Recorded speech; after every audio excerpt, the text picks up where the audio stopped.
Welcome to Women in Leadership Talk, where you'll hear from successful women who are empowering other women with their stories of adversity, resiliency, and success.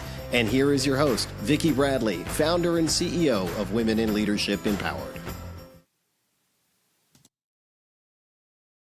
Hello, everyone, and welcome to the Women in Leadership Talk podcast. We thank you for joining us today, and I know you probably get sick and tired of me saying this, but please take 2 seconds, hit the like button, hit the subscribe button. Want to make sure that your inbox is getting loaded with our latest and greatest podcast. And, giving us a review, letting us know what you think helps us continue to grow and bring these amazing women and great stories into your inbox. So as you know, I'm Vicki Bradley, your host, and I want to welcome Becca Pearce joining me today from Baltimore. Becca, thanks so much for being here. I'm so glad to be here. Thank you. Well, it's our pleasure to have you. And Becca has a really interesting story, and I'm sure some of you out listening in today, you're going to be able to relate to this, not in the same way, but in different ways, how things creep into our lives and impact our health as women. And Becca and I were just talking about how it's fascinating that, our whole lives we've been viewed as men from a healthcare perspective. And we're learning that actually women's biology is very different. And so, I just plant that seed as we begin our conversation today. So I want to give you just a little background on Becca so you know why we're talking. After years of 4 a.m. starts, imagine that, and midnight finishes running one of the nation's first state health insurance exchanges, Becca's drive for success came crashing down. First, with a very public career setback, and then with a brain tumor diagnosis.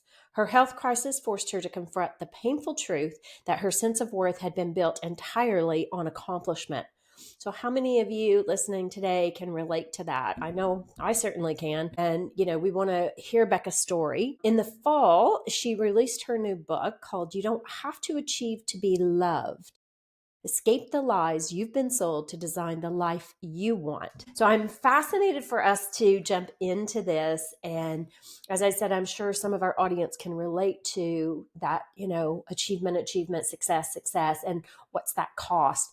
But before we get into that, Becca, I'd love to hear sort of that journey, what took you into, the insurance exchange, just a little bit more about what led up to this point that we're going to talk about today. Yeah. So I actually grew up in health insurance in the United States. I worked for the Blues. I worked for multiple different health insurance companies. And at one point I was working for Kaiser Permanente, and Kaiser Permanente is very big in California. And so I was flying from Baltimore to California 2 to 3 weeks a month, working for the mothership out in California.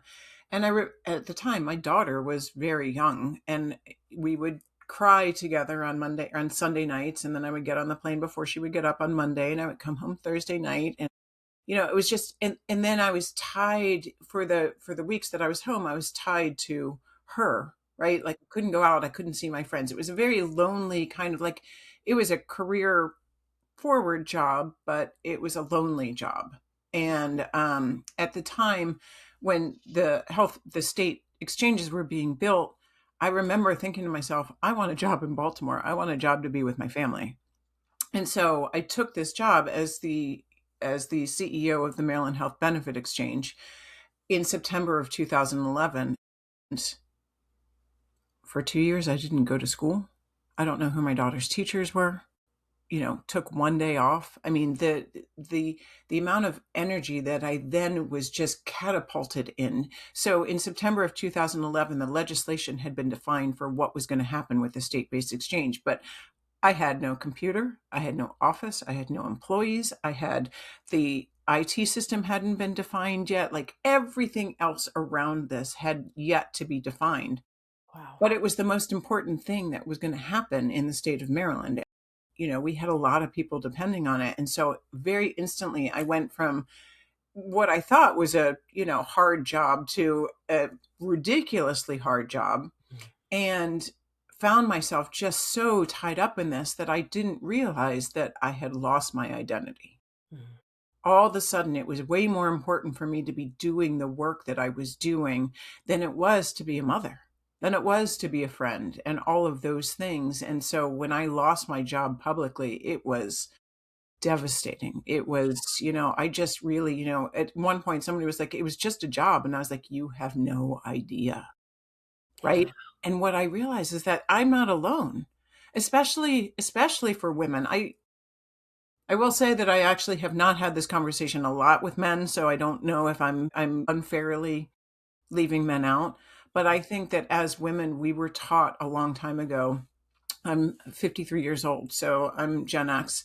I think Gen Xers were told you can have it all, Of right? course. Right. So here we are trying to push to have it all, but we lose ourselves in this place of like, no, one of your former guests said, I wanted you to think I was important, right? I think we get lost in that. I want you to think I'm important. And so that's what that job did for me. And when I lost that job, like I said, it was devastating.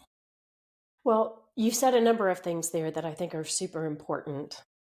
And I'll start with the identity, because I think that we do, both men and women, we tie ourselves, our identity becomes our work. And when that loss happens, you do go through this soul searching of who am I? Because I've been this for so long. And I completely relate to what you're saying. I went through the same crisis, and took me a bit to navigate that I wasn't just Vicki, the president of, X retail company, but I was also Vicki, the person, number one, and Vicki, the mom, and Vicki, the friend or the wife, or whatever those things are. And so identity, you're absolutely right, Becca. We get so ingrained into that push of, who are we? But it's more about what and how society views us versus how do we view us. And staying true to that identity can be very complex and difficult, because you also, it sounds like you loved what you were doing, but it was a huge cost to you. I couldn't believe more in what we were doing or cared more about the people we were doing it for. And I think it's interesting because in my book, You Don't Have to Achieve to Be Loved, right? We talk about the idea that people ask you in any social setting at some point, unless you actively work on not doing it, at some point, what do you do Yeah. is going to come up. Yeah. As children, we are asked, what do you want to be when you grow up? Yes. Right? So Not true. what do you want your job to be? What do you want to do as a job? What do you want to be? Right? So it's ingrained from a very early age that this identity, that who you are from your work, is part of your identity. Absolutely. Absolutely. And it's funny you said that, because I hadn't thought of it that way, but that is very much what we do. We start at a young age.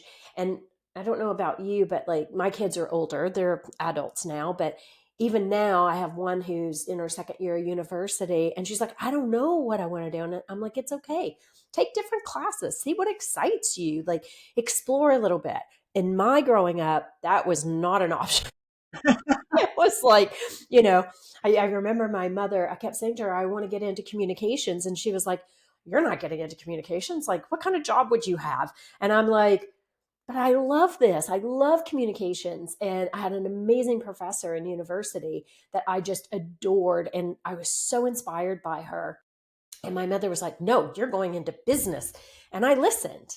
But now, full throttle 4 years or 40 years later, and I am doing communication. Exactly. It's just in a different way than how she viewed it. So to your point, I think, we do sort of influence our children, and now in our society, you're not going to do just one thing, right? Like you said, I've been in insurance my whole life. You're not going to just do that. You're going to try different things, which I think is a positive thing.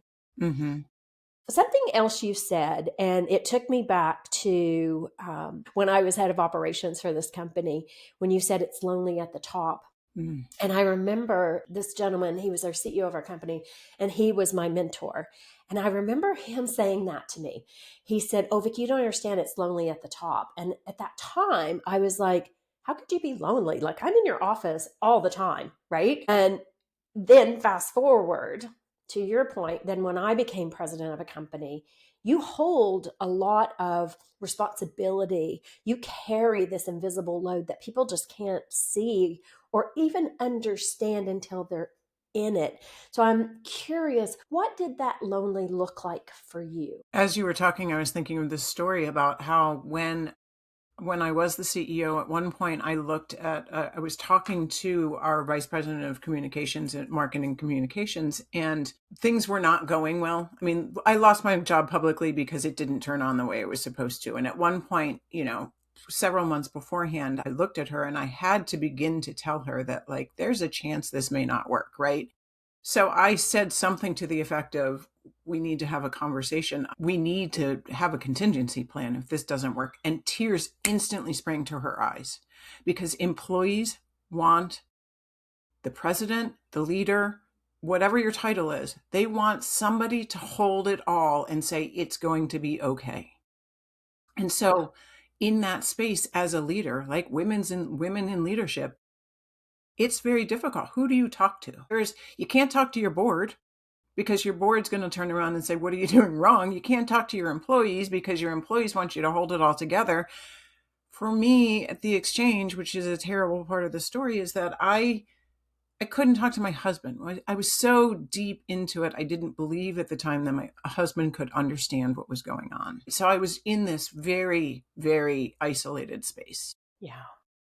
Yeah, that's very hard. And I'm sure there's people sitting in our audience listening to this today that are, going, oh my gosh, I can totally relate to that. And, one of the things I coach my clients on, especially CEOs, is creating your own advisory board outside of your company, outside of your family, people that like, trust, that have knowledge, that have maybe even experienced what you're talking about, because you're not alone, but it feels lonely because you are carrying all of the responsibility of all the people you're employing, all the people you're in service to from a customer perspective. You're also in service to your board. I mean, your board is, to your point, I mean, they are looking at you going, well, okay, if this is a problem, can you handle it? So you're also trying to keep that your role as the CEO. Yeah, that's a tough one to navigate. And thank you for sharing that, because I'm sure that people can relate. And so just think about, how do you find that support system? Yeah, for sure. Yeah. So Becca, you were operating at full throttle. I mean, 4 a.m., coming in at midnight, so when your life all of a sudden it came to this halt, what were some of the warning signs? Like, what was your body maybe telling you? What was your instincts telling you that maybe you were ignoring? At one point, towards the very end, my parents came to visit and I couldn't see them. Like, I physically just wasn't in the house to actually see them. And I used to get up at 4 o'clock in the morning. So I would go to bed at midnight or 1 a.m. or, work until that time. And then I would wake up again at like 3:30, 2:30, 3:30 in the morning, thinking about work. And it was just, my mind was spinning so much that I just got up and I would work for a little bit. And then I would work out from 5 to 5:30, kind of thing, because of course I still had to work out, right? I mean, we're going to fit it all in, right? And my mother was sitting in the gym area waiting for me at 5:30 in the morning. I'm going to cry telling you this. And she said, like she just, it was like an intervention. She was like, this is unsustainable. You can't do this. Your family misses you. And so that was sort of that final recognition for me. I think that another piece is that I would get in the car and I would drop my dog. The only time I saw her was the time she woke up to the time I dropped her off, which was the minute the preschool, the daycare or whatever would open at 7 o'clock in the morning. She was in elementary school at the time, so pre-care. And I would get in the car and I would drive to work, and I would then call my husband and cry for the half hour that I was driving to work. And then I would get to work and I would wipe my face and I would put my makeup on and I would walk in like nothing was wrong. Yeah. And so at some point I knew that wasn't sustainable. But at the time this was the only way I knew to get through. Yeah. Well, and sorry, when you said that, like, I had this whole visual, even with myself, like the way I would describe it is I would, put on my mask or my suit of armor, depending on who I was, speaking with that day. If it was my team, it was usually the mask. And as women, I think we wear a lot of masks to just try and navigate all the complexities that are going on with us, because we are a person, right? Mm-hmm. But also putting the armor on to protect ourselves, right? You had to be very stoic, and there's all this, the double bind for women of, you can't be emotional, you need to be assertive, but all of these things that we're programmed to do. And when you get caught in that cycle, it's just go, go, go, go, go of more of the same. Mm-hmm. And I didn't realize that, Becca, for myself until I started doing my doctorate, which I'm in doing right now. And when I wrote my first paper, I wrote about that. And I had visuals of this like silver armor from head to toe of how I protected, or I thought I was protecting myself as I carried on this mission. And so what you're saying like resonates fully with me. And I know there's, millions of women out there that are going through that same experience of, who am I and how do I navigate all this? And yet you want to be successful. You want to have something that's yours. And there's nothing wrong with that either. Right. Yeah, and it's such a fine balance, because go back to the conversation we just had, which is it's lonely because your team wants you to hold it together, but how do you show up? Because ultimately, vulnerability is the key to effective leadership. And so if we, channel some Brene Brown here, right? We're not throwing up on people just to throw up on them, but had I actually opened up to my team earlier or differently, who knows where I would have been and how they could have helped me. Yeah, exactly. Because at the Exactly. time I thought I had to do it all alone. Of course, of course. And some of that's generational too, right? Like Mm-hmm. some of that's to your point earlier, like how we're programmed and things that are said unconsciously even to us that make us think, I can't let anybody know that I'm what we might think is weak, but it's actually a strength when you talk about what's happening. So, you've said your brain tumor forced you to confront that truth that your worth was built entirely on accomplishment. So, how did that achievement quietly become your identity? And why is that such a alluring or seductive trap for us high performing women? Yeah, we haven't even talked about the brain tumor. So fortunately, I'll just continue the conversation just quickly, is that so once I did lose my job quite publicly, I actually had 3 job offers within 3 weeks. And fortunately, like at the time, I turned them all down because they were going to take me away from my family again or something like that. But I landed on my feet in a Medicaid company. And so I felt like and that company then got bought by a hospital system. So I was a vice president within a hospital system very quickly after losing my job. And so that reinforced it was like, I'm back on track. Oh, that was just a blip. Here I am. I'm going, I'm going, I'm going. Well, 14 months later, I couldn't hear out of my left ear. And I went Mm, in for a hearing exam and found out I had a brain tumor the size of a ping pong ball. And that was the moment that I said, I didn't listen the first time. There's something wrong here, right? And I woke up on that table and I said, thank God I'm alive. Like I remember the first thing that came to my mind when they're shaking you to wake you up. And I was like, oh my God, I'm alive. Thank God I'm alive. And it was that moment that I was just like, okay, I'm just me. Like people love me for me. They don't love me because, like, if you think about your friends, you couldn't care what their title is. You love them because they fill your cup, because they are like you, because they bring you joy. You're not friends with them because they're the CEO of something. But it's hard for women to think about to replace that, right? We have that best friend language that if your best friend was sitting next to you, what would you say to them? But whew, imagine if we could actually say that to ourselves. yeah. So I think it's easy for us to get caught in this place where we think other people think that it matters, Mhm. as opposed to, does it really matter to us? Have we taken the time to define our own definition of success? Love that. Love that. And that's so true. And success is measured in different ways, right? Mm-hmm. It's not by the title, it's not by the bank account size. It's I mean, and everybody can define it the way they want to define it. But I think to what you're sharing there is so important. It's understanding what is your definition of success. And then how do you lean into that? Because to me, that comes back to our value system, right? If Yes. success is one of your values, that's great. But then get clear on what success looks like. Yes. Right. If, financial is one of your values, then how much is enough, right? Like, if in service is one of your values, how are you being in service to others? Like, there's lots of ways to define that. So I'd like to get into your book a little bit. Okay. So you've gone through a lot, clearly high achieving. I don't know when you found time to write the book, I guess because you are such a high achiever. But let's talk about that. So it released in the fall 2025. And you talk about you don't have to achieve to be loved.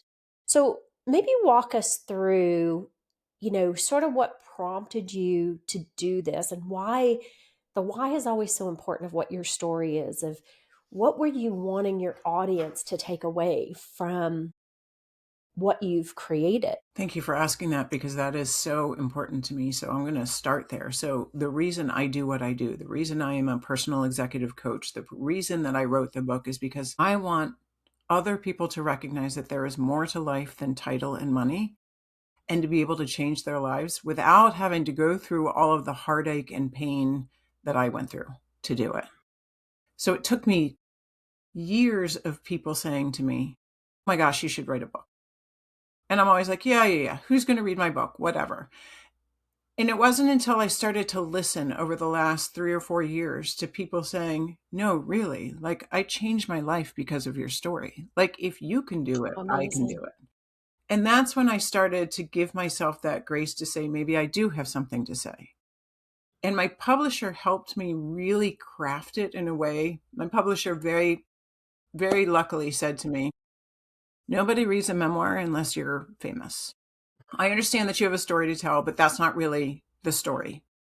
And so in my coaching over the last 8 years, I have found that everybody goes through the same change process. And Mhm. so this book is a blueprint. At the end of each chapter, there's actually, you don't need to buy a workbook to go with it, because the workbook's in the middle of the book. So what the book is it's the realizations that I went through that allowed me to change my life. It's an outline of the process that everybody goes through with any change whatsoever, and helps people kind of reconcile for themselves this idea of, if I were to change, what would it look Love that. Love that. So how often do you find people, they kind of go blank when you ask that question? Right? Like, I do you've got a magic wand. What would you change? What would you want? And it's funny when you said that, it reminded me of this woman I met years ago when I very, very first started coaching.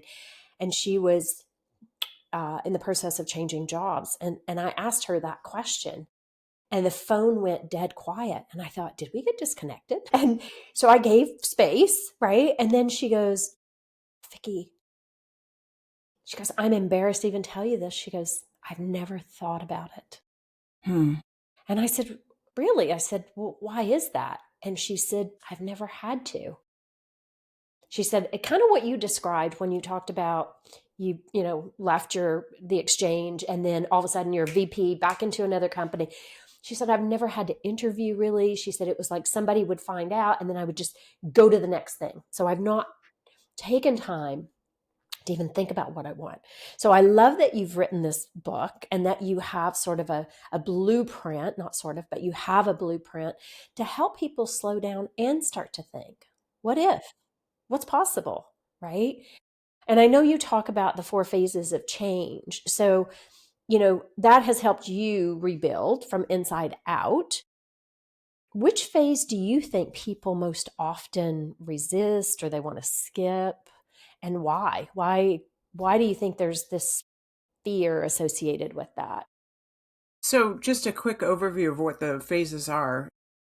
The first phase is unfortunate awareness. Unfortunate awareness is that phase where you wake up and you say to yourself, "This isn't what I want." Unfortunate awareness is when you realize that maybe the relationship that you have with your best friend isn't the relationship that you want anymore, or something has changed. You're in this space where you can't unsee. That's why it's called unfortunate, because you can't unsee the fact that you're not happy with it anymore. That's phase one. And there are some realizations that you need to go through about what your core beliefs are. Why are you still in that relationship? What's still happening, right? So you need to work through those.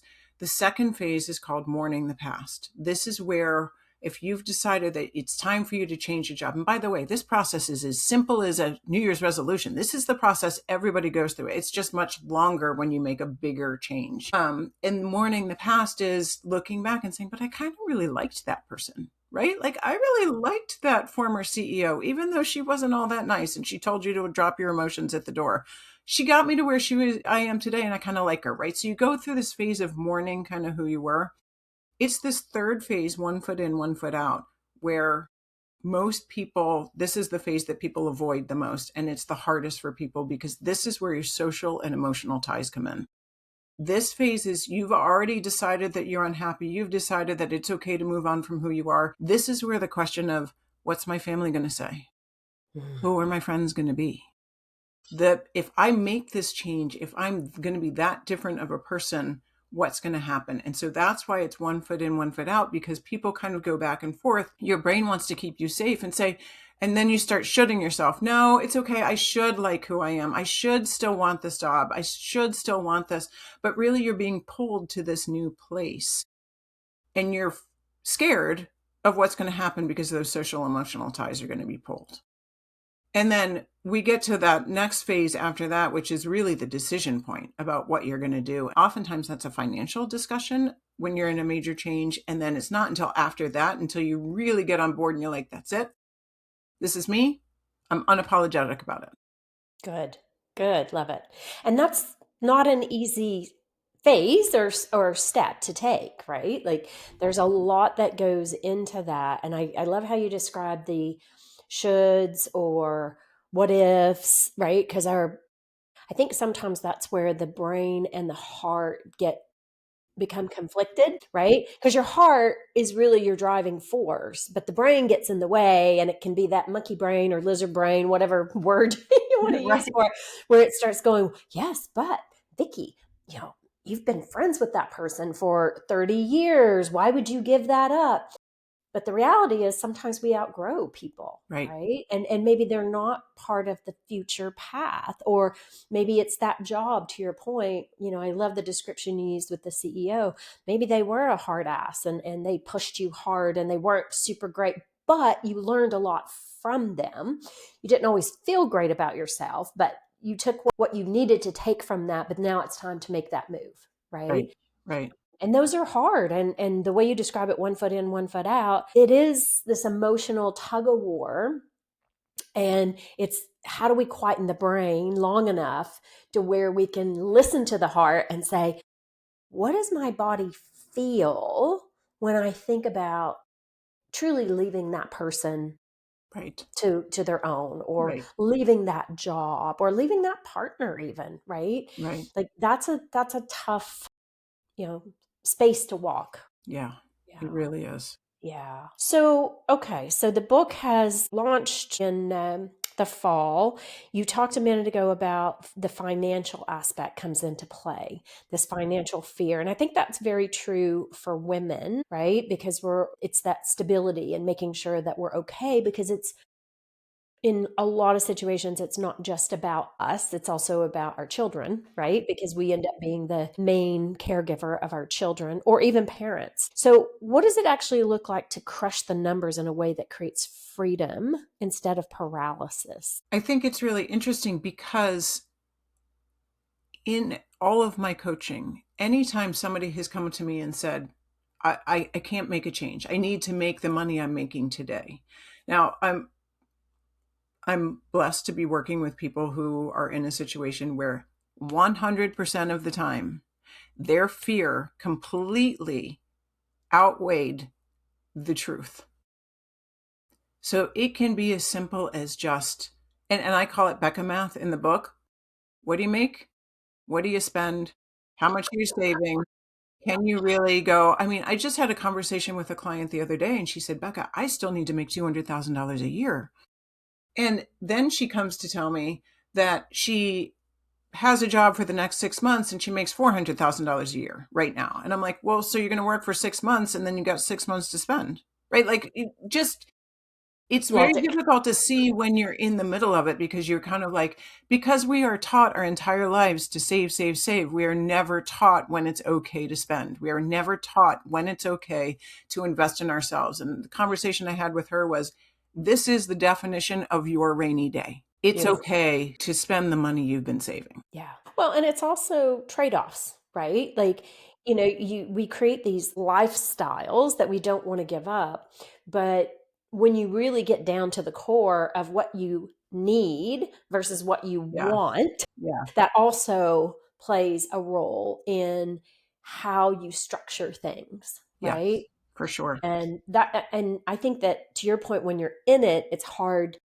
to see that because you think, no, I have to do this. But there's always a choice in how you orchestrate that. And I find, like, when I was younger, I wanted, I wanted the big house, I wanted the pool, I wanted the property and all these things. And now I've downsized to a house that's like a third of that size. And I absolutely love it. And I've gotten rid of a lot of the stuff, right? Because Mm-hmm. stuff creates that need or that drive or that fear of I have to have the financial, right? Yes. And trust me, I'm not saying like, yes, you definitely need financial, but I think there's ways, we'll use the Becca math, Right. right? What are you bringing in? What's going out? And are there ways to tweak that? Yeah. So you mentioned, that fear. So, there's three reasons of fear of reinventing ourselves. One is the financial, for sure. Mm-hmm. How would you classify the other two fears? The first one I would classify as the fear of uncertainty. And Mm, for women leaders, this is really interesting because if you think about change management in an organization, people don't fear change, they fear uncertainty. And as a leader and communications, right, your communication team communicate early, communicate often, communicate upfront. Because what happens is, and if you're making that change yourself, you're uncertain about what your future is. And so anybody can change. We are very resilient beings. It's figuring out what's next. What am I going to? That keeps us from reinventing ourselves because we are really good at knowing what we don't want. But as women, especially, we are very bad at knowing what we do want. We've never taken the time to define that. So that's one of the biggest fears. And then the second fear is actually those social emotional ties that I talked about mm, earlier, that phase mm. in the 1 foot in, 1 foot out. Like, especially if you still are lucky enough to have your parents and you think to yourself, what is my mom going to say? That's a fear. That's Yeah. going to keep you where you are. Yeah. Yeah. That's very true. Wow. Wow. Yeah. Yeah. As you just said that, I was thinking about my own mom because she's like so happy I'm doing this doctorate. And she's like, I can't wait to call you Dr. Vicki Bradley. And I'm like, I don't care about the title. It's the learning that I'm going through. It's what I'm experiencing. It's the knowledge I'm gaining by going through this. And she's like, oh, yeah, I don't care about any of that. I just want you to be a doctor. It's like, okay, mom, if that's what makes you happy, whatever. But I think that is very true. And the uncertainty is very real for so many of us. And I'll go back to the head and heart, right? That's the head talking, Mm-hmm. but we're not listening to our heart to trust ourselves, to trust we're capable. Look at the accomplishments we've had, right? Trusting yourself that things will work out just the way they're supposed to work out and being okay to put that foot into the other side, so to speak. One of the things I like to work with clients on is there is a voice inside of you that has always said, if I could get who would want to listen to me about that? Right? If you're thinking to yourself, but if I could only make money at that, or nobody would pay me for that, or I wish somebody would listen, that's the voice. That's the heart pulling you to that next place. And your brain is made to keep you safe. So your brain is going to come up with all sorts of reasons why you shouldn't do it. But that's those two kind of at odds with each other. And it's finding the right support system to pull you forward to be able to make that change that's going to make you successful. Love that. Awesome. Well, Becca, this has been a great conversation. Is there anything that we didn't cover that you'd like to share with our audience before we part? I don't think so, actually. I know we covered a lot. Okay. And so where can they find you? Because, somebody's going to listen to this episode and they're going to go, oh, I wish Vicki had asked Becca this question, or I wish they maybe had gone in this direction. How would they be able to connect with you? The best way to connect with me is my website, which is morebeccapearce.com. And Pearce is Pearce. There's two spellings. So don't go to the Pierce version because there's nothing there. So there's nobody there. morebeccapearce.com is the best place to get a hold of me. You can find out about my speaking, about coaching, you can get my book there. All of that is right there for you. And we have resources on there too to help you. Some assessments are, are you in the right job? Are you living within your values kind of thing right there for you. Nice. Awesome. Thank you. Thank you for sharing that. And thanks for being on the show today. This has been a great conversation. And I didn't ask you this earlier, but I'm going to. How is your health now? Thank you for asking. My health is very good. The brain tumor did not grow back. It's been 10 years since I had my brain tumor, and there was a chance that it was going to grow back. It did not grow back. And I am managing, I have ongoing persistent issues, but I'm managing those really well. So good to hear. Nice. Well, I'm glad you listened to your body and you made the changes, and look at the gift that you've been able to give to the world because of what you've gone through. Not easy. I understand that, but, it's a gift to be able to share with others the journey that you've gone through. And hopefully people are taking notice of what their bodies are telling them outside of when those aches and pains happen. Listen to it. Yes. Go to the doctor. That's my PSA. Whatever it is, just please find the time to go to the doctor. Yeah. Awesome. Well, Becca, thank you again for joining us today. And audience, I want to thank you for taking time to chime in, whether you're out walking the dog, whether you're in the car going to get the kids, or you're on your commute to work. Thank you for taking time to listen in to the Women in Leadership Talk podcast. We're grateful to have you here. And if there's episodes that you're curious about or you want to learn more about, drop us a note. Let us know what things you'd like to learn about. 2026 is here, and it's a great year of the horse. So we've shedded all the things we needed to shed, and this year is about how do we move forward very intentionally.